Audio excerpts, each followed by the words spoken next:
walang no right turn on red signal, no? Pero tignan mo, dahil highway yan, bawal kang basta kumanan dyan, lalo kung may nanguhuli doon. Kasi ano yan eh, mag-give way ka sa right of way rules eh. May traffic light, may maraming volume ng sasakyan, kakanan ka ba dyan? Uling ka na enforcer doon, diba? Dito sa Ross Boulevard walang no right turn on red signal. Ayan, tignan mo, kumakanan sila, oh. Dahil nga, pakita mo, kumakanan na sila dahil pula na yun, oh. Tapos wala na silang mahaharangan. Ganon din yung ginawa natin kanina. So kahit wala siyang no right turn on red signal, pagka kumanan ka dyan nang naka-green yung volume ng sasakyan, huhulihin ka.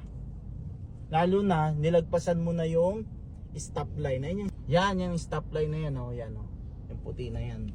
Road and Machine Care, laging magtagubilin sa ating pagbiyahe at laging maging caring sa ating pagmamaneho. Muli po, salamat po sa Diyos.